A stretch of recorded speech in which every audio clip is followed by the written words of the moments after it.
former CEO of Twitter, Jack, has made certain allegations stating that there were threats within the government to de-amplify certain tweets, especially when the farmers' protest happened. There were threats of raids to employees' houses. How would you react on this? No, I've already reacted. I think he knows it, I know it, everybody knows it. It's an outright lie. The facts are there for everybody to see. Nothing of the sort happened. Nobody was raided. Nobody was put in jail. And I am very surprised and shocked that a man who used to be the CEO of this platform is today resorting to outright lies. The reasons for that, he is best person to clarify. The facts are very simple. Twitter as a company believed that it was beyond the sovereignty of Indian laws. They were repeatedly in non-compliance and in violation of Indian law from 2019 to 2020 to 2022. It is only in 2022 June that they started complying with Indian law, and the entire duration of those 2 years when they were in violation of Indian law, nobody was raided, nobody was sent to jail. And so this allegation that is being made that raids and jailing were used is absolutely a falsehood.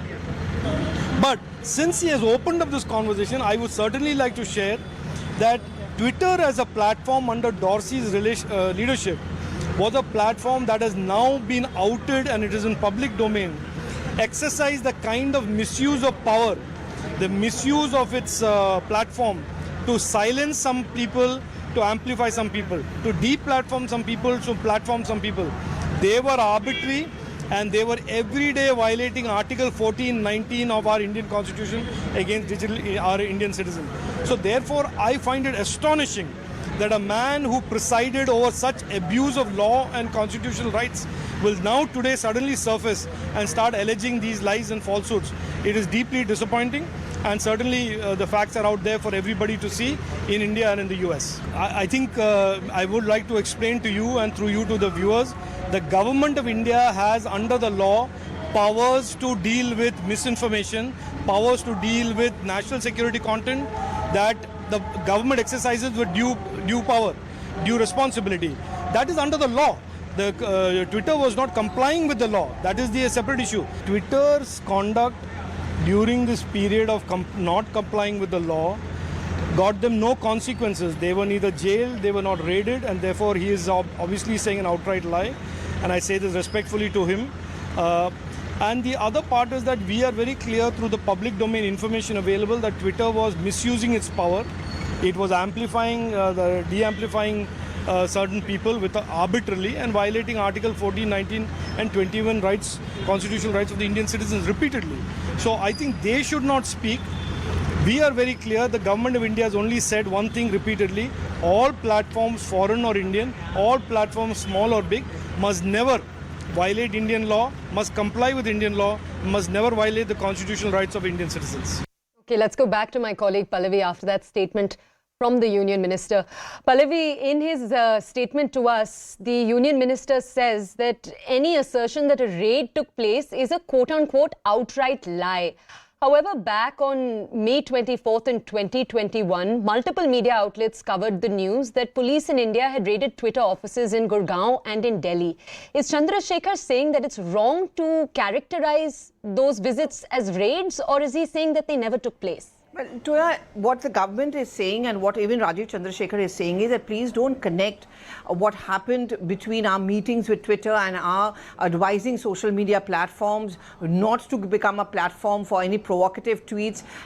It's wrong to connect this with any kind of raids which took place. Raids do keep taking place, and this has got nothing to do with the government ordering it, where they're IT, where they're ED, because if there is a specific input of income tax violations and so on and so forth, that's when we raid them. So this has been traditionally the government line, and that's what Rajeev Chandrasekhar has also made it very clear in that interview to us, where he says that this allegation from Dorsey that the raids were conducted because they wanted to silence and arm twist Twitter is completely unfair. They are two different things. They may have, the timing may be something which you people want to, according to the government, is something which you may find a connection with, but the reality is that there's no connection between the two of them. Okay. And Pallavi, can you tell us, the other large part of Chandrasekhar's statement is that apparently Twitter was in violation of Article 14 and Article 19 again and again in those initial years. Can you walk us through exactly what laws he's saying Twitter was breaking in India? Article 14 and 19 talks about the freedom of expression, but the freedom of expression also has a rider attached to it.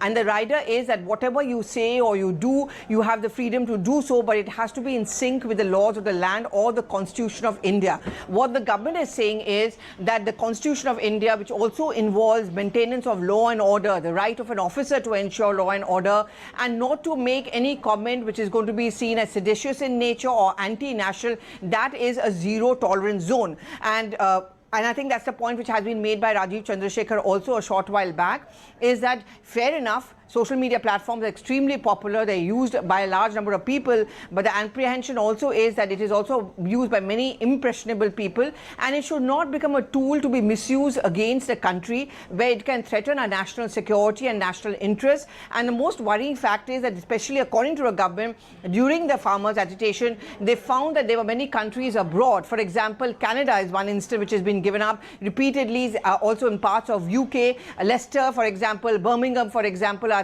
ones which have been cited by the government in the past, that there were definite problem over there which were being stoked, and the intention was to build up a narrative against India in the global platform, and second, to give some kind of a support to the protesters back home over here in India. So when the social media timelines actually allows these kind of provocative tweets or posts to go around rampantly and openly without any cross-checking on them, that is where the problem begins, and hence your freedom of expression is fine, but you know it cannot be so arbitrary or so extensive that it actually compromises on the national security and law and order of the country. Okay, Pallavi, if I could actually request you to stay with us, let's take a look now at how the Congress is responding to this entire story. This is what Congress spokesperson and senior leader Randeep Surjewala had to say. Take a look. Autocracy of Modi government has come forward and has been established.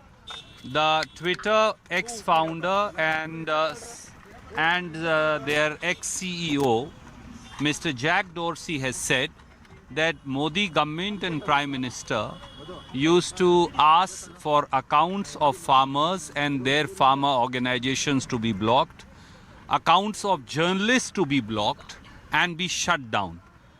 Or otherwise Twitter's office will be raided, their employees will be raided. This proves that we have dictatorship in garb of democracy in the country. Let Prime Minister come forward and answer. सबसे बड़ी बात है कि हम लोगों ने कहा था कि आप अपने अकाउंट को वेरीफाई करिए। कई बार अनवेरीफाइड अकाउंट से पाकिस्तान से ट्वीट होता था जो आतंकवादियों के समर्थन में होता था। तो ये सब काम नहीं किया, और ट्विटर में जैक डॉर्सी ने क्या किया, अब सब चीजें सामने आ रही हैं। एक बात साफ है, भारत में सारे सोशल मीडिया का पूरा सम्मान है। भारत एक लोकतंत्र है, लेकिन भारत का संविधान, भारत का कानून मानना पड़ेगा। आप आईटी मिनिस्टर थे, क्या वाकई धमकी दी गई थी? ऐसी कोई बात मैंने पहले कहा, गलत है, बिल्कुल साफ साफ कहा गया था। मैं आपसे एक बात मैं फिर कहूं, अगर लाल किले पर तिरंगा का अपमान किया गया जो सच्चाई है, तो उसके बारे में अगर आपत्ति की गई, इसे आप मत आगे बढ़ाइए, तो गलत क्या है? उन्होंने कहा ये फ्रीडम ऑफ एक्सप्रेशन है, बाद में माने हम लोग की बात। अगर महिलाओं के साथ अत्याचार हो रहा था, उनको ट्विटर पर उनकी आपत्तिजनक सामग्री परोसी जा रही थी, उस पर उनकी सुनवाई नहीं हो रही थी, तो उन्होंने कहा आपको सुनवाई करना पड़ेगा, नियम बनाया, उसको फॉलो नहीं किया उन्होंने, बाद में किया। ये सच्चाई है। कांग्रेस आरोप लगा रही है, क्या लगता है कांग्रेस को लेकर घेर रही है आप लोगों को? अब कांग्रेस के पास और कुछ नहीं बचा है, तो जो ट्विटर से खुद हटा दिए गए हैं, अगर उनका झंडा पकड़ के उनको भारत के लोकतंत्र के बारे में कहना है, तो मुझे कांग्रेस पार्टी से एक सवाल करना है। आज बंगाल में कांग्रेसी पीटे जा रहे हैं पंचायत के चुनाव में, आज बंगाल में भाजपा के लोग तो पीटे ही जा रहे हैं। ममता जी की अगुवाई में कोई ईमानदार चुनाव नहीं होता, वहां बूथ कैप्चरिंग होती है, आप लोग के टीवी पर दिखाया जाता है। कांग्रेस खामोश क्यों है? नीतीश बाबू खामोश क्यों है? हम लोग पर लोकतंत्र की अवहेलना Indian government apparently threatened them of raids, threatened them of shutting down Twitter if there are more people going to support the farmer agitation. The truth has to come one day, and truth is coming today. And in the name of through Jack, it is coming, and democracy is under attack in